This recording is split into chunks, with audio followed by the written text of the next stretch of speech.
Hi, I'm Soren Kaplan.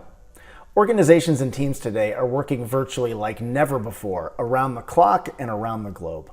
And they need a way to track their progress and results as well as hit the ground running when they're a new team. Kanban boards allow for exactly that. A Kanban board basically is a physical board. It could be a whiteboard or a virtual online board that's organized into columns. Each column typically is a process step.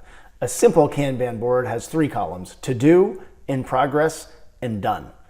What you do is you take these cards in a physical environment, it might be a Post-it note, and you move them through those different phases. So you might put on a card or a Post-it, what are you working on, who's working on it, when's it due, and what's the status.